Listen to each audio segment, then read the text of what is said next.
হয়, আজি আনুমানিক ৩টামান বজাত ২৭ নং ৰাষ্ট্ৰীয় ঘাইপথত বাইক আৰু স্কুটিৰ মাজত সংঘৰ্ষ হয়। ২৭ নং ৰাষ্ট্ৰীয় ঘাইপথ মানে বৰনগৰ কলেজ যে আছে, আমাৰ বৰনগৰ কলেজৰ ওচৰত ইলেক্ট্ৰিচিটি বৰ্ড যে আছে তাৰে কাষত বাইক আৰু স্কুটিৰ মাজত সাংঘাতিকভাৱে সংঘৰ্ষ হয়। বাইক আৰোহী আছিল দুইজন, আব্দুল খালেক আৰু গুলজাৰ হুছেইন। তেখেতলোকে বৰপেটা ৰোডৰ পিনে যাই আছিল।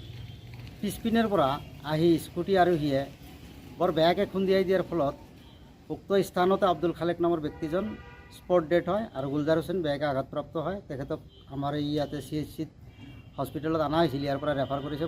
বৰ্তমান বৰপেটা মেডিকেল কলেজত আছে। কেইজন আহত হৈছে? আহত হৈছে দুইজন, স্কুটি আৰোহীজন আহত হৈছে আৰু এই বাইকত থকা গুলজাৰ হুছেইন আহত হৈছে আৰু আব্দুল খালেক স্পট ডেথ। এই স্কুটিৰ যিগৰাকী চালক আছিলে তেখেতে কিবা চাকৰি কৰে নেকি? হয়, আমি তেখেতৰ মাতৃৰ মুখৰ পৰা শুনিলোঁ তেখেতে ITBPত চাকৰি কৰে বুলি। ঘৰ ক'ত? তেখেতৰ ঘৰ এই চুমাৰঘাট, আমাৰ সৰ্বগতে চুমাৰঘাট বুলি যে কয়, গেল্লেপাৰাৰ ওচৰত চুমাৰঘাটত তেখেতৰ। কি নাম তেখেতৰ? তেখেতৰ নাম তপন দাস বুলি শুনিলোঁ তেখেতৰ মাতৃৰ মুখত। তেখেতে এলকহল খোৱা বুলি? হয়, ডক্টৰে চোৱা মতে ডক্টৰে ঘোষণা কৰিছে এলকহল খোৱা বুলি আছিল, এলকহল খাই আছিল বোলে। ডক্টৰে তাতে আলোচনা কৰিছে, মানে ডক্টৰে ঘোষণা কৰিছে। কি ক'ব? নিহত হোৱা ব্যক্তিগৰাকী ঘৰ ক'ত? হয়, নিহত হোৱা ব্যক্তিগৰাকীৰ নাম হৈছে আব্দুল খালেক। তেখেতে কিন্তু একমাত্ৰ পৰিয়ালৰ একমাত্ৰ উপাৰ্জনকাৰী আছিল। তেখেতৰ ঘৰ পুঠিমাৰি, কিন্তু এই পুঠিমাৰি মানে পুঠিমাৰি পামপাৰা বুলি কয়, বিলৰ ইপাৰে। তেখেতেই আছিল একমাত্ৰ পৰিয়ালৰ উপাৰ্জনকাৰী। বয়স কিমান হ'ব? তেখেতৰ বয়স আনুমানিক 60 বছৰমান হ'ব লাগে। আৰু এই গুলজাৰ হুছেইনৰ? হয়, গুলজাৰ হুছেইনৰ বয়স 45-50ৰ ভিতৰত হ'ব। তেখেতৰ ঘৰ চাহাপুৰত। আৰু স্কুটি চালকগৰাকীৰ? স্কুটি চালকগৰাকীৰ বয়স আনুমানিক এতিয়া ডাইৰেক্ট নাজানো, তেখেতৰ বয়স বোধহয় 25-30 বছৰমান হ'ব লাগে, চাকৰি কৰে যিহেতু। কি ক'ব? প্ৰশাসনক কি আহ্বান জনাব?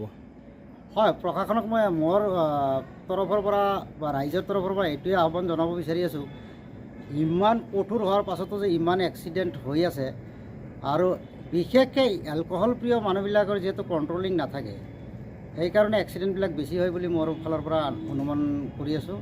আৰু প্ৰশাসনক মই এইটোৱে আহ্বান জনাব বিচাৰি আছোঁ। অনন্য ধাবাৰ ওচৰত ৱাইন শ্বপ এখন আছে আৰু ৱাইন শ্বপৰ নিলগতে আমাৰ ২৭ নং ৰাষ্ট্ৰীয় ঘাইপথৰ ডিভাইডাৰো আছে।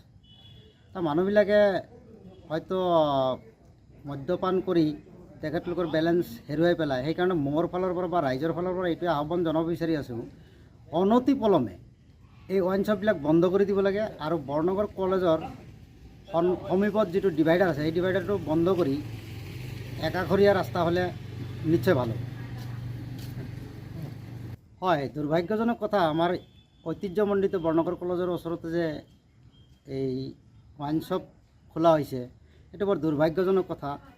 আৰু ইমান ডাঙৰ এটা শিক্ষানুষ্ঠানৰ লগতে জড়িত এই অবৈধ কামটো যে হৈ আছে, এইটো আমাৰ তৰফৰ পৰা বৰ দুৰ্ভাগ্যজনক ঘটনা হৈছে। সেইখিনি জেগাত মুঠতে প্ৰায়েই এক্সিডেণ্ট হৈ থাকে। আমি জনাত সেইখিনি জেগাত এক্সিডেণ্ট ফ্ৰণ্ট বুলি লিখি দিলে কোনো ভুল কৰা নহ'ব। যিকোনো খবৰৰ বাবে যোগাযোগ কৰক 7099017330 লগতে 7099017110 নম্বৰত।